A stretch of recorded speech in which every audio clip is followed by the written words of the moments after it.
তেজ ঠাম্মির সামনে ইমনের কুকীর্তির ভিডিও দেখিয়ে ইমনের আসল মুখোশটা খুলে দিল।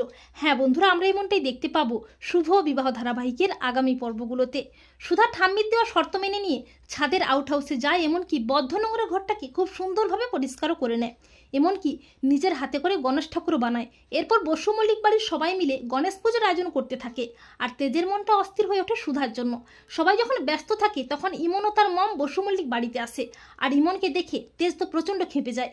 তেজ বলে, তোমরা এখানে, তোমাদের সাহস কি করে হলো এই বসু মল্লিক বাড়িতে আসার? তখন ইমন নাটক করে বলে, না মানে কালকে তো গণেশ পুজো, তাই পুজোর সমস্ত আয়োজন করছি। তখন তেজ বলে, আমাদের বাড়ির পুজো আমরাই আয়োজন করতে পারবো, তুমি এক্ষুনি বাড়ি থেকে বেরিয়ে যাও। তখন ঠাম্মি বলে, দাঁড়াও দাদুভাই, ইমন কোথাও যাবে না, ওকে আমি দায়িত্ব দিয়েছি, এ বাড়ির গণেশ পুজো, কোম্পানির গণেশ পুজো সবটাই ইমনেরই কোম্পানি আয়োজন করবে।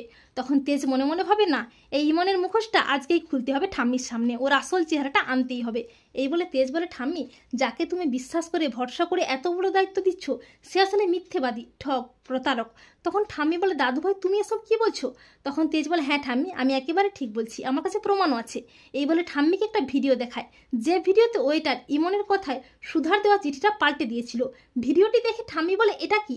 তখন তেজ বলে, ঠাম্মি, বিয়ের আগে সুধা আমাকে একটা চিঠি দিয়েছিল, সব সত্যি জানাতে চেয়েছিল, কিন্তু এই শয়তান ইমন সুধার সাথে আমার সম্পর্কটা নষ্ট করতে ওয়েটার বয়কে টাকা দিয়ে চিঠিটা পাল্টে দিয়েছিল।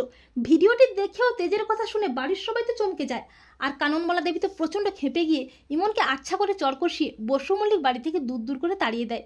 তো বন্ধুরা, তোমরা এটাই চাও তো যে তেজ যেন ইমনের আসল রূপটা ঠাম্মির সামনে এনে ইমনকে বসু মল্লিক বাড়ি থেকে ঘাড় ধাক্কা দিয়ে বের করে দেয়? কমেন্ট করে এক্ষুনি জানিয়ে দাও তোমাদের মতামতটি।